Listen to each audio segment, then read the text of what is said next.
ndio natoka.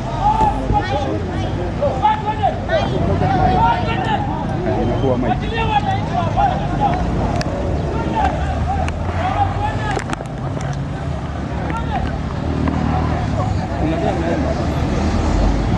Nako nini?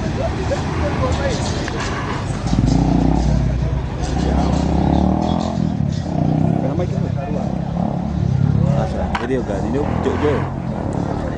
Tunapikuwa na sauti. But tunaweza patia mtu simu ishike kama nini atushikie.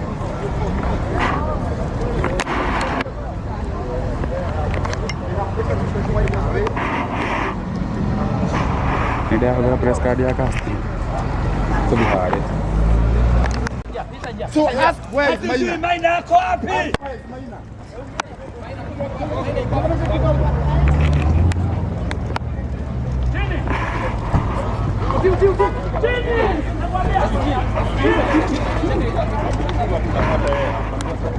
Ameenda na kule.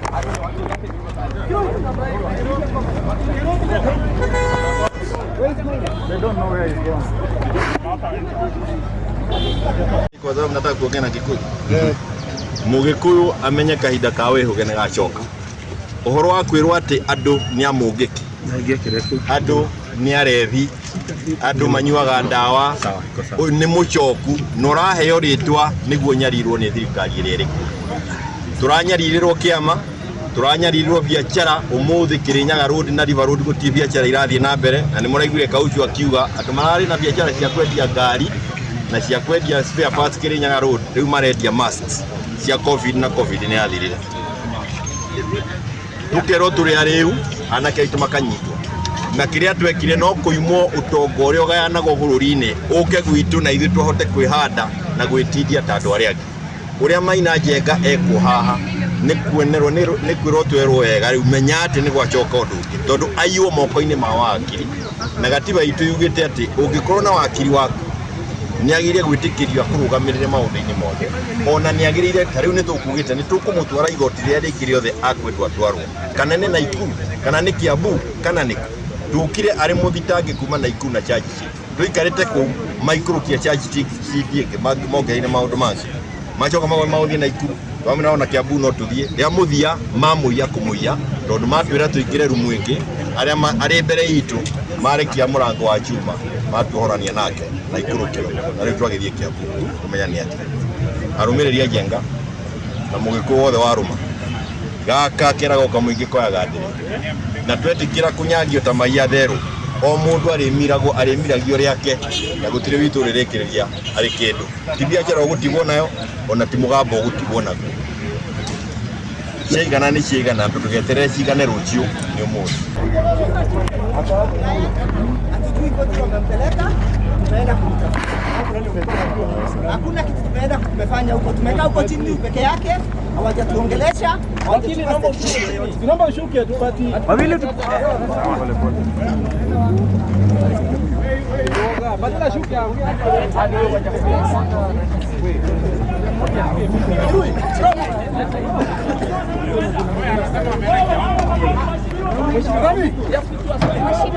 Where is Maina Jenga? Kidogo bro. Yes, please. Just address us, please. Very important.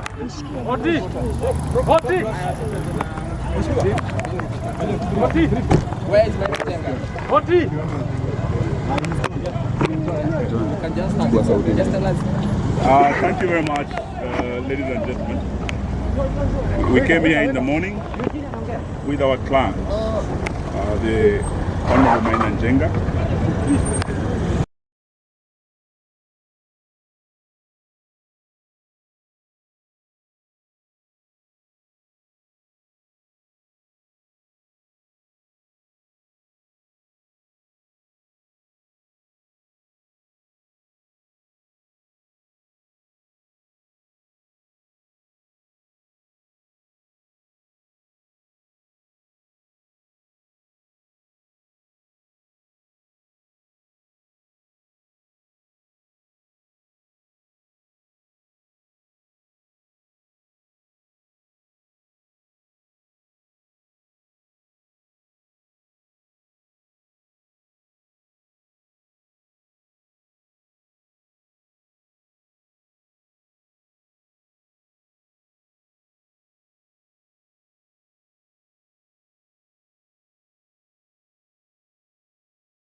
What we know is that there has been an attempt to force Maina to join Kenya Kwanza. As a matter of fact, he was being told yesterday by some officers that if he joined Kenya Kwanza, then the whole thing would be dropped. And what we know is that the fight is on the mountain. Somebody wants to take the mountain by all means. And in that case, we know very well that Maina Jenga is not going to cross over. They are trying to force him to cross over so that he can denounce Azimio. But Maina is adamant, and Maina has told him, you can take me to court, you can kill me. This is all politics. This is all politics. Because even if you read the charges, these charges take us back to Moi era, where opponents of the government were charged fictitiously. But we are optimistic that the courts will release him on bail, and we shall continue. Shame on them. Whoever is actually trying to do this, you know that his days are numbered. You can never stay in power forever. You cannot intimidate your own subjects forever. You cannot want to rule people by force. You cannot also at the same time want to coerce your own population so that they can go your direction. I will hand over now to my colleague here, Mr. Kinene, to speak. You tell us what are the charges, then you tell us what you know the charges. The charges are that he is being charged with belonging to Mogeki, and they put the name Mogeki in in quotes, meaning that they are also not certain of the charge. It is a case of harassment, and this is still the harassment you also saw at the ORPP harassing Jubilee. Let me say this, and I rarely say this. It is actually an onslaught on Kikuyus. An onslaught on Kikuyus. And they are fearful of Kikuyus coming together and speaking in one voice. You will not stop it. You lied to us for 4 years. They went to UDA because you lied to them on propaganda. They have moved out of UDA. It will take Maina Jenga and many of us to put them together. We have these colleagues in Azimio, and the threat, that the fear they have is of Azimio remaining as a unit and more people coming to join it. Those charges are really no charges. And the way they even took him from us was through a lie, snatching him from us in the most unprofessional manner. Hii sheria ambao wanaitumia ni ile sheria ambao wanaitumia ni ile sisi wenyewe. We were part of the committee, myself and Omar, that did that law back in the 10th parliament. There is no way they find him guilty under that law. They have to for charges. Kwa hivyo ni harassment na watu ambao wanajua Maina na ni marafiki wa Maina na wanampenda. Hii ni kazi lazima tuifanye kisiasa.